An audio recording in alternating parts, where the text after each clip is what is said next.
Hi, I'm Luke CineMilled. Welcome to another episode of Meet the Gaffer. I've got a new companion. This is an item that's called Planes of the Head. It was developed by an art teacher in Southern California. Now he's a full-time artist, but at the time he was teaching his students to draw and paint, thinking about different planes that faces have. So one side of the face is not the same as the other side in this head, so that you can get used to different planes that may be available in different people's faces. So here you can see like this plane here is a little brighter just because of the angle of incidence to the unit. We're going to talk about a number of things today, but the reason for this video came about because I was given some CineMilled Cinerags, some new fronts that are available for aperture domes, a 3-foot and a 5-foot. So the light dome 2 and 3 from aperture, and also the 150.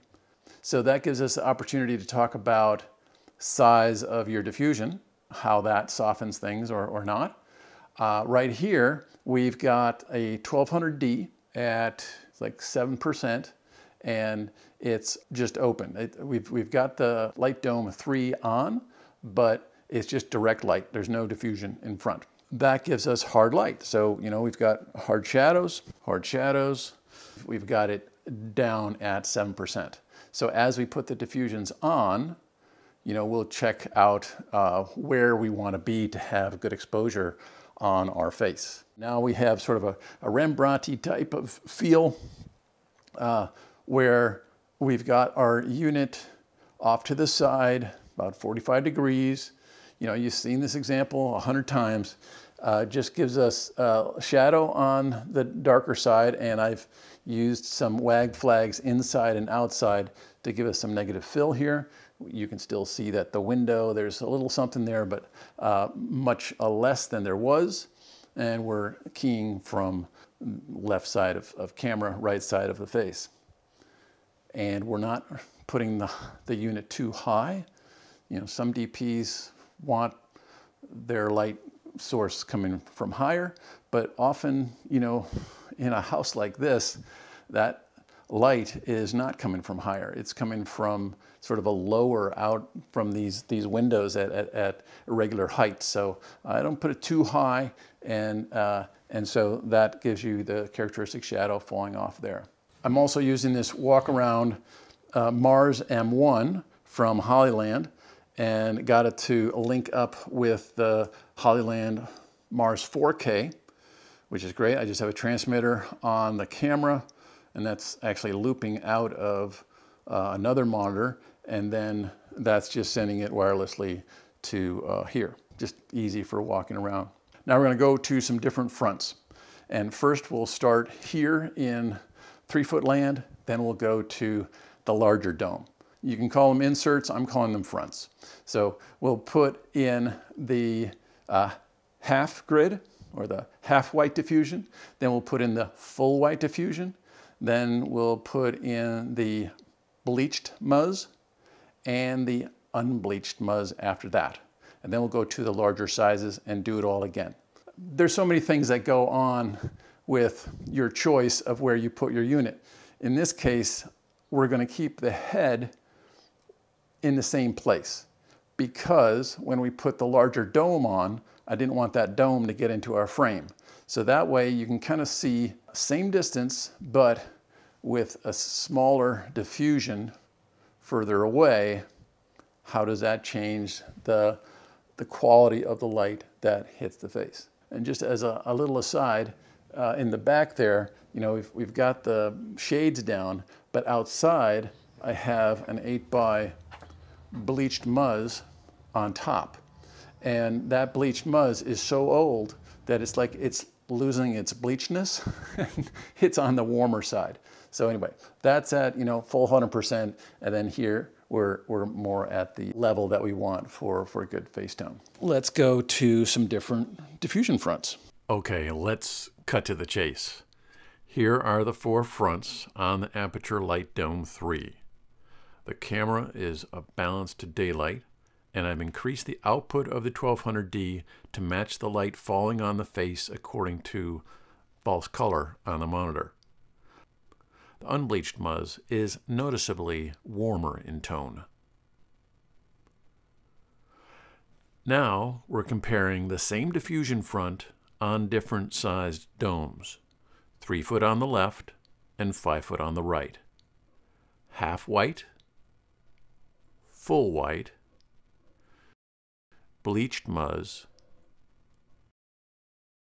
unbleached muzz.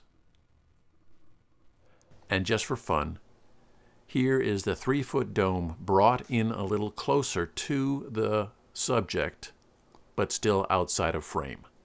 There's 30%. So I think we were at 40 last time.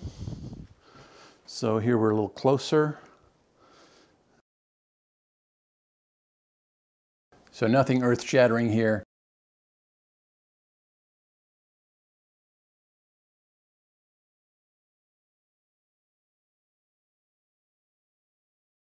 But I thought it'd be an interesting way to introduce some new fronts that you have now available to change the quality of the faces you light.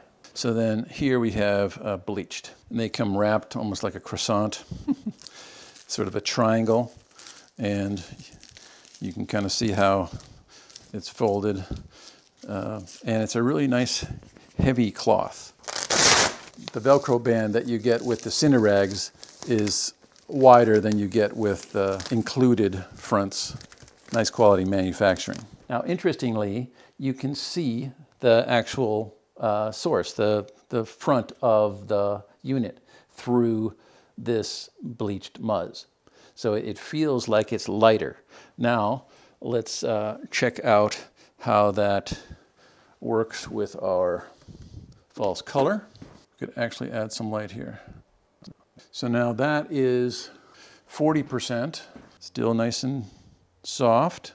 What's interesting is that you can see the hot spot of the unit. So in that sense, it's almost like, you know, that snap bridge where you have the CRLS inside of a bounce, or a solid if you want, but inside of a bounce. So you sort of have that hard specular feel in the middle, whereas, you know, overall it's a very soft play of light. It's just, you know, still the same size. So we haven't really gotten softer. We've just changed the output in a sense, and maybe with this sort of specularness, we've added another attribute. So now let's go to the unbleached muzz, which will of course be much warmer. Obviously, we're just throwing it up here.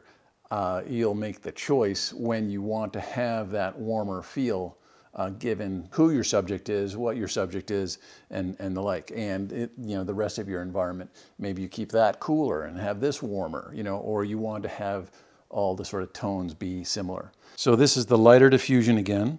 So lighter diffusion, but now we have it, the front, which is the source of light, the front is closer to our subject, and, you know, not that much, but a foot or two. You know, just to say that muslin I don't use that often, bleached or unbleached. I'm usually using magic cloth or half grid or full grid, but a lot of people do ask for it. So I always have it. People use it as different surfaces as well, you know, as a bounce. So instead of just beadboard or ultra bounce, they'll skin board or foam with muslin, because it's just that much softer. And then if you have the warm as well, you know, that's another quality for darker skin, can be a really nice combination. It's just, you know, another way to go. Good to have those options, especially when you're the gaffer. As an owner operator, maybe you don't have all those different choices, but for folks like us, we need to have those so that people can ask for different things. Hey, thanks for watching. We'll see you again next time.